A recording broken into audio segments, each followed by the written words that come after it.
That's not good. Uh, That's not You don't good. want things like that.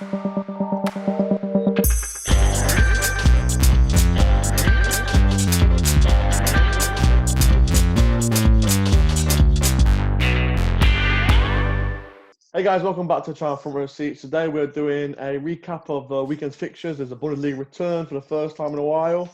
We had Owen, how are you? football. Yeah. Tom, how are you, Live. mate? Fucking football. How are you, Tom? Yeah, I'm good, mate. You? Yeah, I'm with my lad. The football wasn't great, if we're all being honest. It wasn't a great No, return of football. It weren't the Football's back, best. and we're ready to get on. But before we get on, make sure, I'm going to say it now because no one ever gets to the end of the video. Make sure you hit that like and subscribe, it's going to be helpful. And yeah, let's talk about the game of the week. Not because of the actual game, but just because it was a derby, which was Dortmund and Schalke. Oh, when you looked at this game, well, we all watched it, but what did you find out about that game? Yeah, so obviously it's set. Obviously it's a derby. It's set to be a big game. Obviously with no fans being there. Weird, innit? Yeah, it took it away. I think I remember seeing there was still like now 9 fouls per side, but like only like 3 cards. It wasn't because you haven't got the fans there. The fixture doesn't feel as heightened. But agreed. Nevertheless, though, obviously it's still 2 teams that really need the points. You've obviously both sort of pushing for solidarity in that Schalke trying to solidify that spot, that Europa League spot, yeah. And then obviously you've got Dortmund chasing the title as well. So regardless of the localness of the 2 teams and the fact that the fans weren't there, it was still sort of set to be a big game anyway. Yeah. Obviously it weren't. We had 4-0. Yeah, it wasn't great. It wasn't like an amazing 4-0, was it? No, it was a weird one. It kind of felt like a training game. Yeah. To be honest, Agreed. like it felt like Dortmund were like the A side playing the reserves in like a Schalke was shocking. They were shocking. Yeah, I mean, obviously, like I was right, to start with, just Dortmund were just all over them. Like I think Schalke had like a couple of chances early on, but nothing crazy. Nothing happens early on. I think the first sort of 25 minutes are both teams finding their feet. To be fair, you could tell that Dortmund had the class. But it was just a case of finding the feet. Then you come to sort of the 28th minute, and then it's Haaland, obviously. Just doing what he does. Just a classic thing. It was a great flowing attack, to be fair. Yeah, well, a lovely flick by Brandt, wasn't it? They pass it through the midfield. No one's there. Lovely flick on. Low ball driven. And it was literally, for a player like him. That's 9 goals in 10 games for him. Yeah, it's ridiculous. It's like you can tell that the break hasn't. He was nice and comfortable. Yeah, you know, 100%. you could have argued that he might have spilt that or he might have took a touch if his 100%. confidence was down. But he just knew, like, that's just where I need it. And it was a great ball in. You then skip to sort of, so from that goal onwards, that's where Schalke really fall apart. Silly mistakes. And then you come to stroke of half time with the keeper with a bad back pass out. Yeah. And Dortmund were like a shark to blood. Yeah, they literally, were. as soon as he rolled that out, they flooded him, played it down the wing, another ball in. But again, it comes from the high push. You know, even though they've made a mistake, I was kind of watching game, wasn't it? Yeah, I was kind of watching it with that open mind of like, well, they've just come back, like 2 months without football, but Dortmund were just on it, which was quick, especially when Schalke made mistakes in the second goal. Obviously, nice and calm, and they used the pressure. Mm-hmm. You've got the 48th minute then for the 3rd goal. So they pass out at great speed. I think Schalke are like kind of floating about their box trying to get a shot off. Yeah. And then it's almost, it's kind of a counter-attack. I think the commentator said it was a counter-attack, but for me it weren't. It wasn't a counter-attack. Schalke were just so slow. And the way Dortmund, I think it was like 3 passes up the field and then they were 2-on-1. And he weren't going to miss. Like it's nice, easy goal, edge of the box. Mm-hmm. Outside of the foot as well for the 63rd minute. But again, it came from great build-up play. Yeah, a nice 1-2 pass. He's just there, open. A really nice finish outside of the foot to put it in the top corner. But again, like it was just a case. It was almost like a drill. Like Schalke were just stood still. Yeah. And even at times, Dortmund was stood still, but they just showed their class. And obviously, and then obviously, a nice little touch at the end. I don't know if people saw it, but Dortmund, you know how they clap the fans. Yeah, it was good. It was good.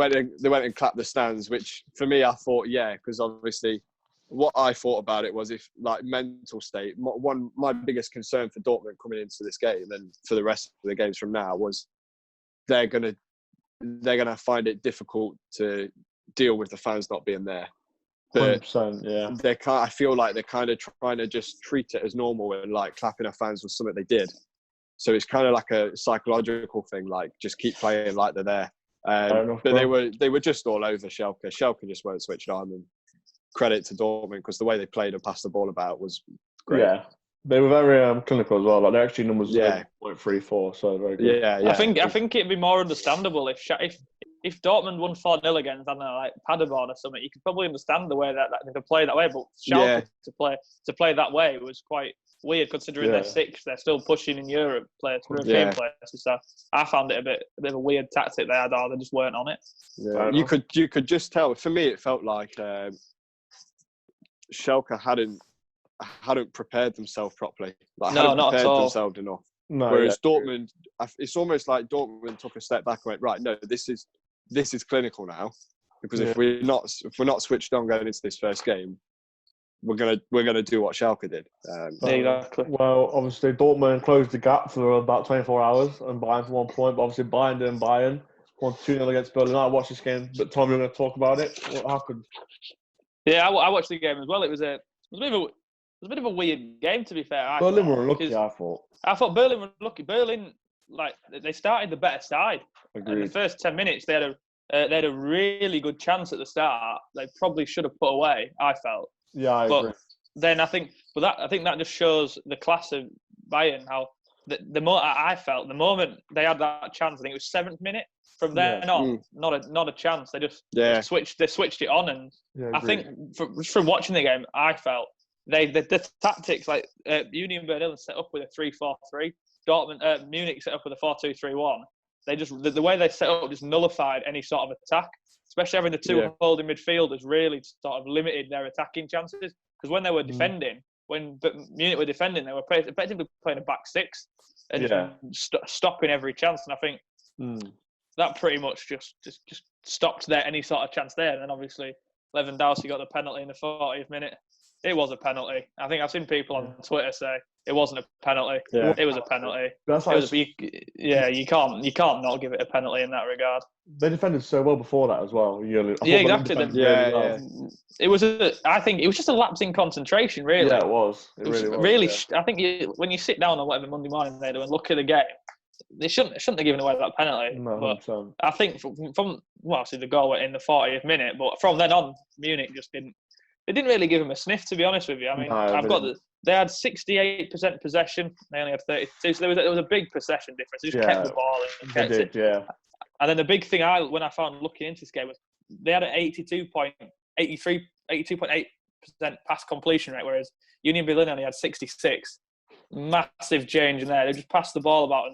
Yeah, that was still poor from Bayern, wasn't it? Like, it was still poor, yeah. Yeah, it could have been a case of finding feet, wasn't it? Yeah. But Bayern completed 539 of their 651 passes, and Union Berlin only completed 203 passes in the whole game. So that's double massive change. Plus, massive change. But then, obviously Munich had the disallowed goal in the 17th minute. Yeah. Still, if Muller didn't get a touch on it, it was going in. That was a weird one. I didn't see offside. I thought it wasn't offside, to be fair. I didn't think it was offside. Then I watched the highlights yesterday. And I watched them again this morning, and I think it was. I just couldn't get my head around why he touched the ball. You could see it was going in with a spin on the ball. It was going right in. It was going to come in off the post, but yeah, it was an interesting one. And second half, Munich just didn't give him a sniff. No, just kept the ball. I mean, killed the game off, didn't they? Killed the game. It was a pretty boring game from second half, really, because they didn't. Munich they just killed the game. They were like, right, if we score, we score, but we just don't want to concede. And then obviously the 80th minute, whipped in from the corner, Pavard, up he gets, smashes it in. Good header, to be fair. Good header to him. Yeah, it was, yeah.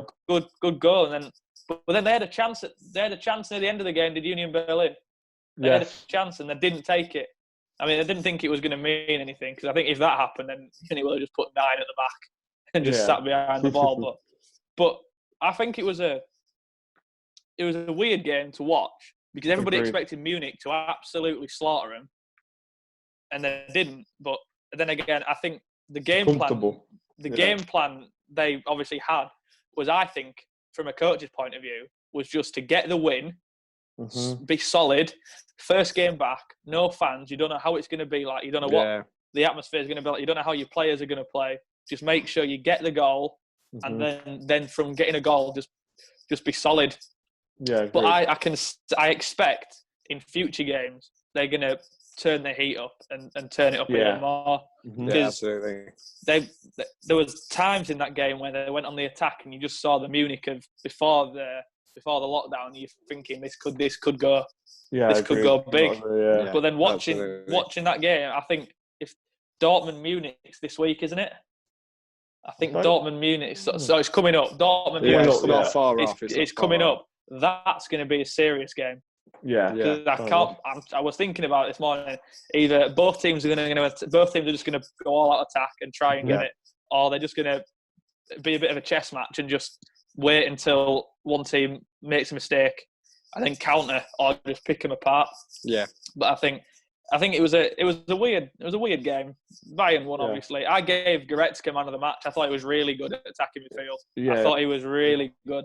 I expected Muller to play just behind Lewandowski, but obviously Goretzka played really well. Looked a really good player. Had a few shots away as well, but I think he impressed me. I didn't think he would have played that well, to be fair, playing in that position, because he's naturally a bit more of a deeper. So for him to play up there was good, and I think Gnabry played well as well. Fair enough. Yeah, I agree. Yeah. Right, so we move on to what I call the letdown bet of the week. So we all know my team. I went big and bold, said they're going to win the league, and I've already fucked it. But RB Leipzig 1, Freiburg 1. Now, to be fair, expected goals had RB Leipzig 2.3 to 0.38. They had 22 shots, Leipzig did, to their 6 for Freiburg. Freiburg had 1 shot on target and scored from it. Possession-wise, 67% RB Leipzig, 33% Freiburg. 36% of the whole game was in Freiburg's final third. 36, that's mental. So it was a game of Freiburg being clinical and Leipzig not being. So I've not really done, I've done a 33-minute Freiburg get the first goal. Corner's whipped in. Gould gets literally the faintest touch. Like, it comes in, it hits the back of his heel and goes in. Like, that's how lucky they were this game. Against another player, Leipzig had a few chances for this game. 55th minute, I don't know if you've seen it, guys, but Lookman gets the ball over the top by Campbell, and he's literally one-on-one with the keeper. All he has to do is, he's got the whole goal to aim for, and he scruffs his lines. You think it's not going to be their day, but on the 27th minute, Poulsen gets a goal. Again, Campbell, pulling the strings, ball in the box, good header. But then on the 90th minute, Freiburg actually had a goal disallowed by VAR from offside. But, I mean, it was offside just, but an inch bit more, and Leipzig lose that game. But yeah, there's not really a lot. Oh, my Zoom call's gone. Oh no, we're back. Not a lot to really talk about, really, because it was all Leipzig. It was all Leipzig. Yeah.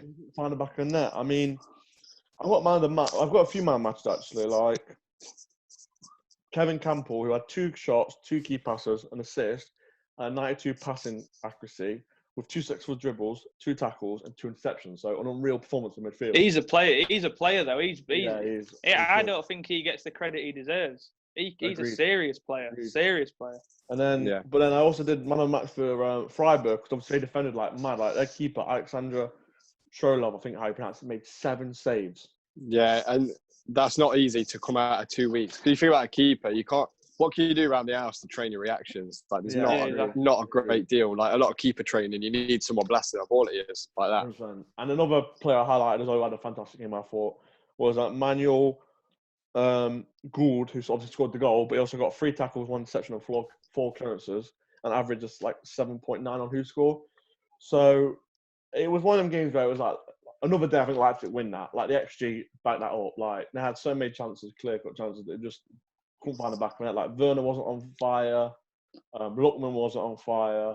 They were just disappointing. And I think it's fair to say they let me down big time. And because like, I'm looking at it now and I'm thinking, I mean, I get the league table up now. I think they're 7 points behind. Yeah, but now I think it is 7 now. Yeah, it's they're 7 points behind, Munich.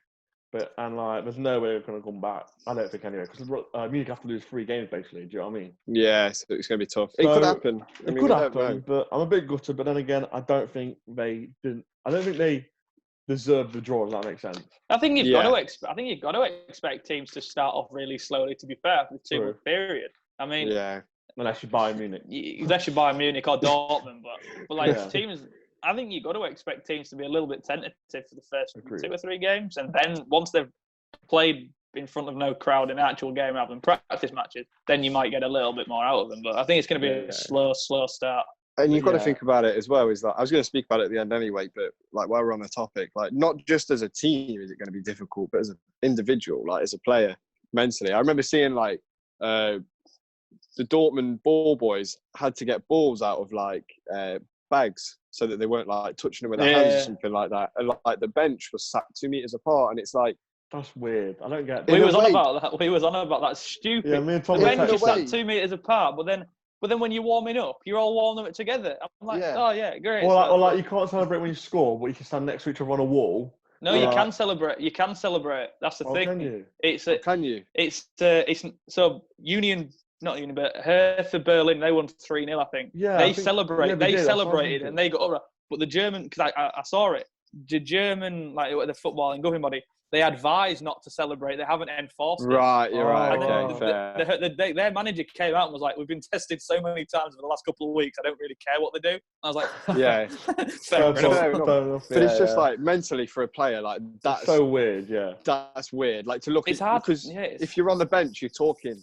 And now you're 2 meters away with a mask on and you can't speak to you. Do you know what I mean? It's just like, wow, that's hard 100%. To adjust to.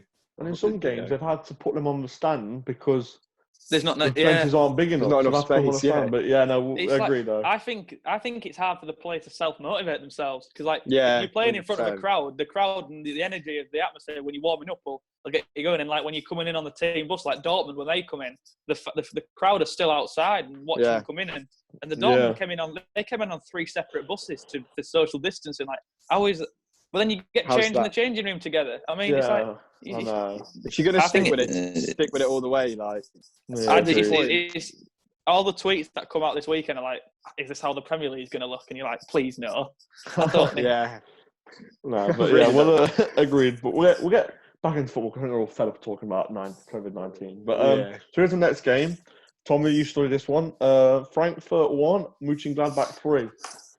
Oh, this was a weird game. It was a weird game. It was a weird game. Frankfurt were terrible from the start. They were absolutely terrible. They just.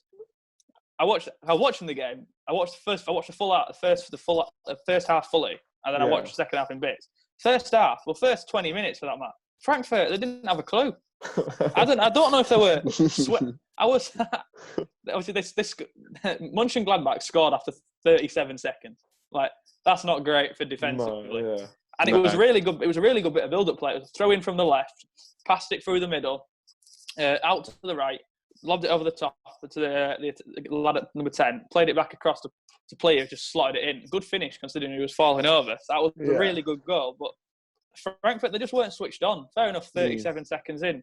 They were really nobody closed anybody down. There's massive gaps in the pitch. So that was a really weird one. And then in 7 minutes, they scored another one. Thuram scored. Crossfield ball. Great crossfield ball. He pinged it straight across to Ben Sabini, who's he played seriously well, the left back in that game. Yeah. Feints across, chops back on his left, whips it right in front of goal. Straight to Thuram, open goal, 2-0 up. Mm-hmm. And then I was watching that and I was like, are they trying to play the offside trap or something? Why would you try and step up on your own goal line? Because they stepped up and they just left him open and he just tapped it in. So that was quite confusing. And then it just it was a bit of a. And then they started to grow into it again, come 30 minutes, and just started gradually growing into it. Not really showing any chances, but they had a bit more possession and looked a bit more confident. Yeah. And that showed in the stats. And then, obviously, penalty in the 73rd minute to Mönchengladbach. And Ndika fouled Embolo. Again, people were like, it's not a penalty. It was a penalty. He took him out. He was 1-on-1 with the keeper. And it was a good penalty right in the bottom right-hand corner. Yeah. Ben Sabini had a serious game. He was my man of the match, to be fair. I think he was brilliant on the left. Attacked the whole way down. Got an assist for the second goal. Scored the third goal. Man of the match for me there. And then a late consolation goal for Frankfurt in the 81st minute. Adrian Silva. It was a good bit of build-up play, to be honest with you. Decent finish. Decent finish to put it in, but I think the only thing I can put it to is just Mönchengladbach switched off. Yeah. Real open space in the midfield, and then just finished it off. And then the stats were interesting because Frankfurt had more possession, which I found quite hard to believe in that. So they had 53% of possession over Gladbach's 47. They completed more passes than Gladbach, and their pass completion rate was better, and they still lost 3-1. So I find that weird. But I just think Frankfurt, they're not a bad side, but they're not a great side like we discussed on the previous one. But they do lack going forward. Going forward big time. And I think in the summer they've got to invest in a defender. They need a centre half at least, because they were really susceptible at the back. Yeah. Every time a player or Thuram got the ball, I mean, they're both quick lads as well, and they ran them ragged in the first half. Really good performance from the two lads up front, because we discussed like Thuram and Player being the two key players from Gladbach, and they really showed it. Showed it. But, it was a good game to watch. Bit of a weird game, but I think Frankfurt thrive on a crowd. I reckon if they had the crowd behind them, it would have been a closer game. Yeah, 100%, they were just a bit dull in times, quite just like not fussed, a bit dull, a bit bored. I don't know if it's bored, but they weren't switched on. That was the week, that was, I think everybody's a bit just. I just think teams didn't know how to play. Yeah, no, I think it's such a unique thing. Teams are like, oh, do we do this? Yeah, exactly. I think it's like do they play really attacking football? Do they not? Because if the crowd was there, I suspect teams would probably attack. But without a crowd, it's more like, well, we just need to win. We don't need to. We just need to make sure we get the 3 points and then leave it at that. Fair enough. It was an interesting game. Fair enough. And then now we'll go to what I call probably the unexpected game of the week, which was one I studied, Hoffenheim 0, Hertha Berlin 3, because I thought Hoffenheim was going to win this. If I told you like the XG had Hoffenheim at 2.99 compared to Hertha Berlin's 1.48, you wouldn't believe it, would you? That is not expected goals when it has its issues, because how can you tell me a team that lost 3-0 had expected goals of basically 3 goals? Do you know what I mean? Like, it's just it's a weird. It depends how you use the stat in your favour. But so the first 30 minutes, both sides actually. To be fair, I think this was actually my favourite game of this weekend. Both sides had chances, and another day it could have been like 2-2 by the first 30th minute. To be fair, the best chance fell to Hoffenheim when who was it? Oh yeah, Bram Garter was left wide open, just on the left inside the box, about 15 yards out. But he just scuffed, like, the ball comes over, he goes to volley it, or side foot, and he just scuffs it in the air. And keeper comes out and collects it, like it's a shot. And then the best chance falls for Hertha in the 41st minute when Tuna, who I thought had a great game, got the ball 15 yards out, one on with the keeper after a brilliant work from Ibisevic, the captain, but he shot it straight to the keeper. So half time it's 0-0. I think is anyone going to score. On the 58th minute, the deadlock was finally broken. Oh God, here we go. Derek, can't pronounce it. The right back. I've got a couple of names coming up as well. I've got no. Had a volley from outside of the box that was going way wide, but was deflected in by Akumpu, an own goal. So that's, that broke the deadlock 1-0. And to be fair, it was a lucky goal. Do you know what I mean? Like, the volley was nothing crazy. Right, and the defender got touched it, but sent it the wrong way. On 60th minute, 2 minutes later, Mittelstadt put a lovely ball in the left, like into the air, and Ibisevic, who headed it in for his 4th goal of the season, and he used to play for Hoffenheim, so he got a goal against his former side. And then on 73rd minute, Tuna with a fantastic solo run, like he got it on the left. Ronaldo chopped it past the player, down the byline, cut it on his right and slotted it like over corner. Fantastic solo goal. And I highlighted him because he scored 3 goals in a row now, obviously, prior to the pause of the season. So he's only 20, so he's my player one to watch for the future. But stats like to be fair, they were quite fair. Like, Hoffenheim had 18 shots to Hertha Berlin 14, so they had more shots, but they only have 2 on target. With both really high amount of 6. shots. Yeah, exactly. But the difference was Hoffenheim had a lot of shots like these. For example, expected goals are 3, but let's say 2 of them were like they were in 15 yards out, but they got blocked or Yeah, their shot. Do you know what I mean? So the problem with XG doesn't put where other players are either. So it just shows where the person shot from. If I'm shooting from 10 yards out, it doesn't register as a defender in front of me. Does that make sense? yeah. Again, 51%, 49% percentage. It was literally a 50-50. Like another day, Hoffenheim win it, get a draw. Do you know what I mean? It was one of the things where Hertha Berlin was so what's it? What am I looking for? Oh bloody hell! Clinical. Thank you very much, Tom. Clinical when it comes to the shots.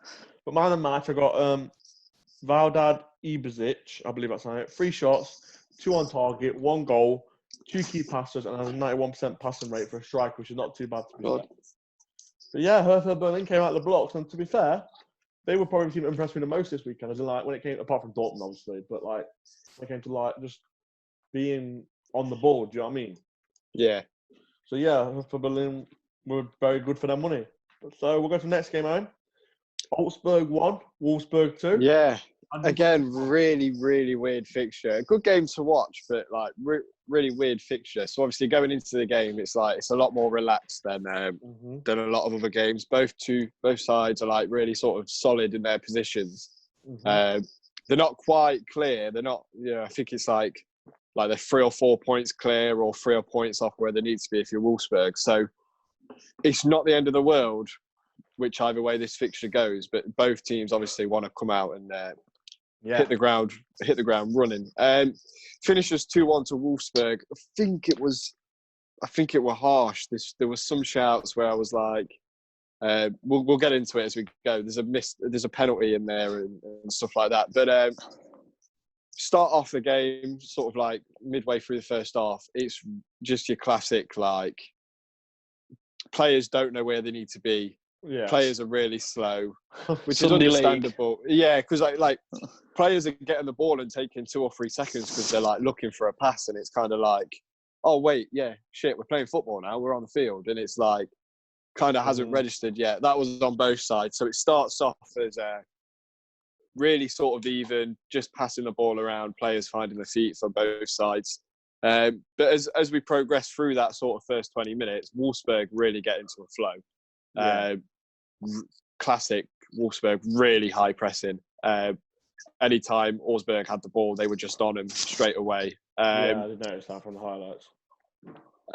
There's also a huge penalty shout first. So I think it's a ball was like sort of whipped in, and the defender takes a touch. Now I can see as a ref, for me it was a pen. He's taken a touch, and as it's taken a touch, he's got his arm out, like because he's off balance. It comes off the top of his foot and straight on the bottom, like straight kind of in the elbow area. Yeah. And it's kind of like, well, firstly, you haven't got the fans. I think the ref's decision is a lot easier because he's not got all these fans jumping on him saying, ref, pen. And the ref hasn't given it because in a way, I suppose he's kind of seen it of, well, the ball's took an unlucky bounce. Yeah. Which you can kind of argue with that. But for me, it was a penalty because, well, he's took the touch. It's a bad touch, and that's resulted in it coming off his arm or up and onto his arm. But no penalty was given, so we play on. But for me, who was the game for? Augsburg or Wolfsburg? Yeah, Augsburg. Right. So, obviously they lose the game, so it's a big chance for them. Yeah. But we come to the sort of the stroke of half time, so the 43rd minute, an amazing long ball. It's like a half a cross, half a long ball. It's like midway into the half. Perfectly weighted crossover for Stefan. Absolute bullet header, edge of the box from him. Oh yeah, I've seen it. That header's mental. Absolute bullet. Like, I don't know if it was a case of like, you can't even say it was unlucky on Augsburg's part because it was just a fantastic goal. Like, he's just floated one across. There was no stopping it really. So obviously Wolfsburg take the lead. And then we start the second half then, the same as the first half kind of starting out. It's really like, Yeah, just like both. Not that both teams didn't want it. It was just a case of they're like they can't. You know, when you're playing football with the fans and you take 2 months off, you kind of have to get back into the swing of it. And it's just kind of like it's a bit slow and nothing's really building up. But Augsburg, 54th minute, win a free kick, sort of in-line edge of the box to the right, I think it is. They whip it in, and Wolfsburg just fluff it. They just don't. It was just put perfectly in the great. You know, one of them free kicks where no one needs to touch it specifically, but the ball's just whipped in that well that it'll touch anyone and go in. Yeah. It was one of them, and like Wolfsburg just couldn't deal with it. And there's that much spin on the ball. It drops straight to the Wolfsburg keeper. Bit of a mistake, to be fair. He could have caught it, but I think the way that it spun, he just fumbles it behind him. And it's Jedvaz, I think it's pronounced. Oh, Jedvaz. Yeah, he just completely heads it on the goal line. I think it already goes in. Was it an own goal already? No, I saw it. He got the goal, didn't he? Jedvaz got the goal for it, yeah. I think at first it was given as an own goal. And then I think after the game or at some point after they reviewed it, I think like by about that much ball, it hadn't technically crossed the line. Yeah. So him cleaning up ends up getting him the goal. But, you know, it's one of them, like if the keeper's on it and can catch it, then... Yeah. I thought he could have caught it, the keeper. I thought it was a keeper's mistake as well. I can understand, I think the commentator was saying at the time, like, it's bounced awkwardly, a lot of bodies in the box, but it's kind of one of them, isn't it? You take 2 months out, you've not been around anyone, and then all of a sudden your box is swarmed and you've got a dangerous free kick whipped into you. You can understand the mistake, but... I felt he could have potentially sort of pushed it away. Yeah, I was watching. I was like, he could have, if he pushed it away, he would have pushed it sort of out to the left or whatever, and it would have just given him a bit more time to sort of reset. But it's just one of them. He's just fumbled it, and so it's now 1-1. And then we get sort of 5-10 minutes later, a pretty much identical free kick for Augsburg. Again, whipped in beautifully. Wolfsburg defence just stood still like the first one. And they managed to get I can't remember who it was, but I think the right back gets his head to it, diving down and puts it in, but VAR for offside. I don't know if Wolfsburg were playing a high line. They were just sloppy.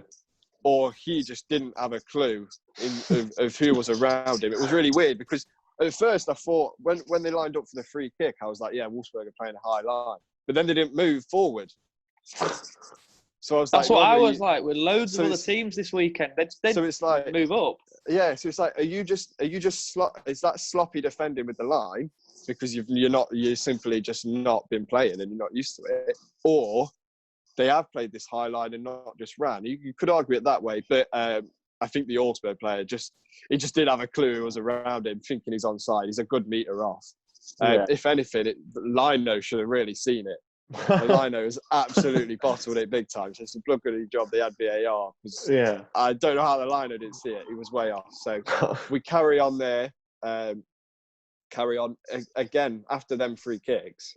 Both teams not really getting anywhere with it. Wolfsburg are trying with the high press, but obviously as the game goes on, they fatigue. Massively.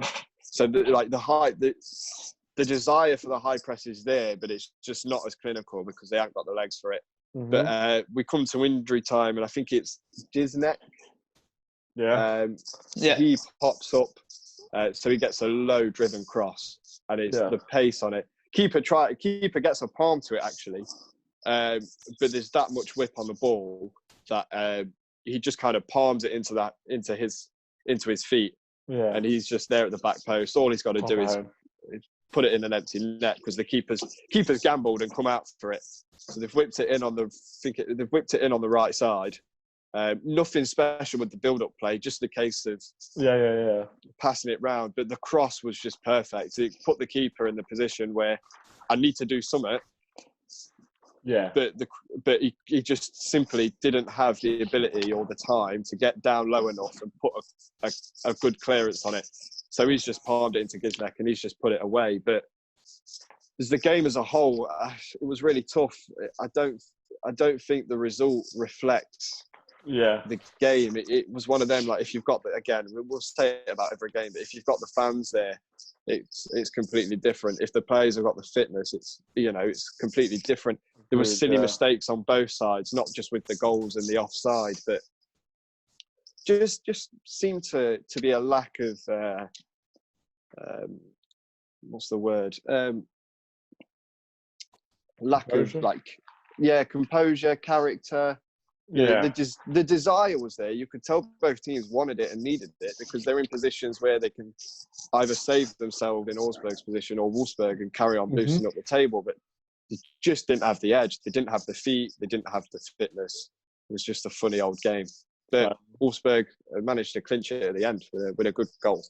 Fair enough. And then we go to Cologne, who drew 2-2 with Mainz. How was that, Tom? That seemed like not a bad game, to be fair. It was a good game, to be fair. It was a pretty even game, I think, in the end, from watching most of it. Yeah, it was a fair result. I think both teams had chances. Both put most of the chances out away.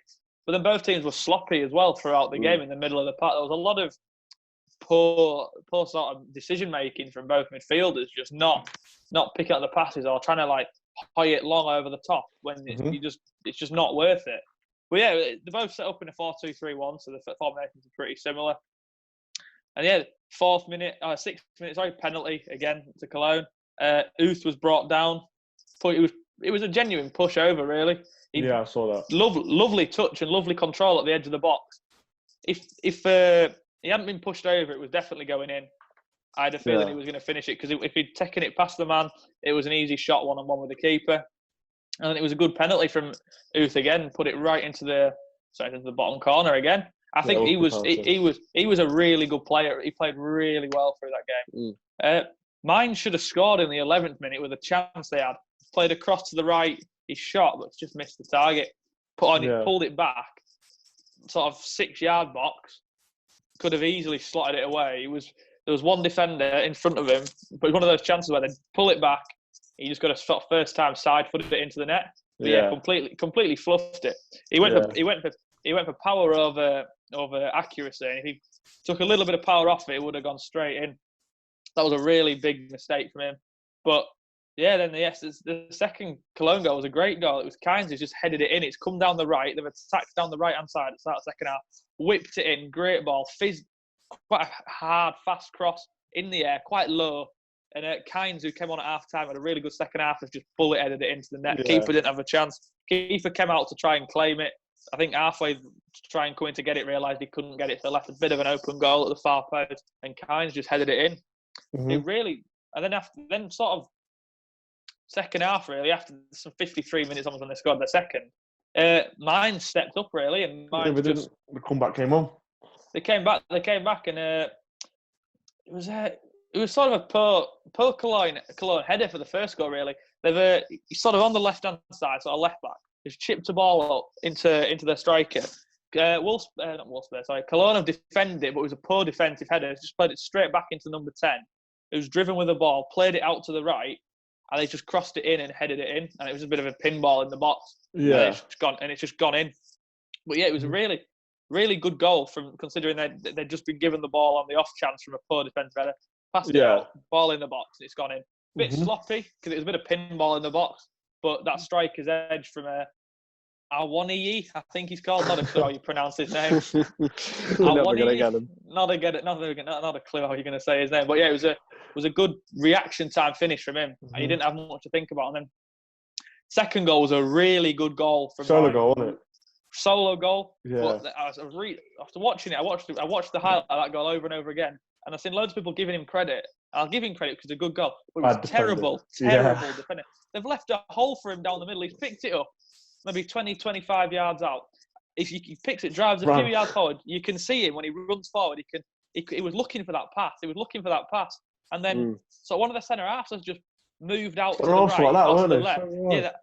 They've moved apart, obviously trying to protect the pass because there was someone at the edge of the box on one side, and other than the right back on the overlap on the far side. They've obviously stepped away to try and protect that. They've just left a massive gap down the middle, and then he's just driven with it.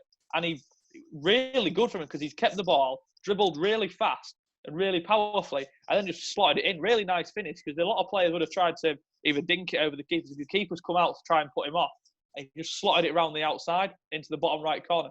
Really good goal. That was Malong. Yeah. It was Malong Kunde, I think he's called. Yeah. Really good goal. He played really well. He played holding midfield as well. So he was mine's his best player, I'd say, because he's not the biggest holding midfield. He's only 5'10". Yeah. Quite stocky, but muscular of build, and obviously got quite a low centre of gravity because he was quite agile with the ball. He was, yeah. Took a lot of people on and drove with it, which I think really helped, because the other centre half holding midfielder, Fernandez, was dreadful. He was dreadful. Yeah. I think you looking at him, you could tell he's been out of the game for 2 months. Yeah. He was Some getting players just didn't. He was getting the ball, like you were saying earlier. He's taking 2 or 3 touches before making a decision, and it's just he was taking it. He was dwelling on it, so he was allowing people to come and press on him. And then the only thing he could do was turn and play back. Mm-hmm. And that was the story of his game. He was getting the ball, turning, playing back, and you could see it was frustrating the manager, because they brought him off eventually, because you could tell he was just out of sorts. But then after that, after the second goal, the second goal in the 72nd minute, both teams had chances to win it. Yeah. You could see from after they scored their second goal, Cologne realised, right, we're under the pump here, because they've got momentum. They've got 2 goals in 10 minutes. They're going to push at us. And they did. Both teams had chances to kill the game. Mm-hmm. Cordoba had a chance in about the 85th minute. Should have buried it. He had a good game, but Mainz did really well to nullify him. Whenever he got the ball in the box, it was straight smother him, make him play wide. Don't let him get a shot off, because they know how powerful his shot it was. It was really good defending from St. Just for Mainz, stopping him, nullifying him, making him play back or making him play wide, and then going again. So I think it was, in my eyes, it was probably one of the better games of the weekend, to be fair. And the stats reflect it: 51% possession to 48.5. So really even game, and to 2-2 was a really good game. Total shots, Cologne had more shots, 16-11, but the first half, Cologne probably, in all fairness, should have put another couple of goals. Yeah. Put a couple of goals in. It was just, but then that lack of clinicalness, that lack of... But rusted. It was that sort of... It was like they're getting the ball fizzed into it, and then they're taking a touch and then shooting, rather than getting the ball and shooting first time, which if I shot first time, they would have buried it. And I just feel like if someone like Werner or Lewandowski first time, regardless of if they're in form or out of form, would have just instinct, get it, wrap the foot around it and put it in. And then pass completion, both teams are around the 77 to 79 mark. So really even gaming out with the percentage of passes they completed. And for me, game of the weekend, because it was obviously Dortmund was good, but it was a very one-sided game. This was both teams pushing at each other, and the referee was all right. I watched most of it, and I was a bit like, he stopped the game a lot. He pulled them up quite a lot, and he gave out a few cards. But I think that was the right thing to do, because obviously with the fans, when the fans are in, you tend to, if there's a little foul, you tend to let it go on and stuff just to keep the game flowing. But obviously with no fans there, you have to expect the referee to be a bit more, right, that's a free kick, stop it. By the book, he didn't really play many advantages. But it was a genuine good game to watch, because it wasn't like one side was on top most of the game. Both teams had the chances. Both teams missed chances. And both teams, to be fair, they both attacked for most of the game. It wasn't like a sit back and think on it. They both put pressure on each other. And I think Cologne did well, considering they've come from 17. And Mainz aren't a bad side. No. But I think looking at that game, Cologne still have a lot to give. I reckon they probably could potentially push for Europe, to be honest with you. If they can win a few, that 6th, 7th spot is looking really promising. It's not a podcast like my dog barking, is it? Right. Sorry about that, everyone. Harry's made an appearance again. He's loving it. He loves it. We'll get him on one day. So we go from that, interesting draw to probably the most, I want to say probably the worst game of the weekend. I got the honour of studying. Dusseldorf 0, Paderborn 0. Expected goals 0.95 to 0.80. So you can imagine what the story's going to be. But to be fair, Dusseldorf hit the woodwork 3 times, to be fair. So it wasn't just unlucky, isn't it? that bad. Yeah, and so 70th minute, Dusseldorf play out wide left to Suto, who then plays the ball into the box. So Brisha half volleys it. It takes deflection, but it hits the post, but the keeper's beaten. Do you know what I mean? It's like literally an inch to the right, and that's 1-0. Dusseldorf had a free kick, but didn't really test the keeper. Like, it tested the keeper, but it wasn't amazing. Do you know what I mean? Same again with Paderborn. Tried an effort, nothing happened. Brescia again meets the ball in the box. Say he's the man of the match, but I'll talk about him in a minute. But again, he hits the woodwork. So he's hit the woodwork twice. So to be fair, he's been unlucky because this was a fantastic header. It hits the bar, comes back off the keeper, but doesn't have enough power to go over the line. So it was one of them ones. Like Paderborn got lucky, but then Dusseldorf got unlucky. And then Zimmerman plays in Zakroski, I believe how you say it, down the left in the box. Drives it, beats the keeper, hits post again. Dusseldorf are like thinking, oh my God, what's going to happen? But the best chance actually fell to Paderborn on the 88th minute. Holtman runs down the left wing, so it's a quick counter-attack.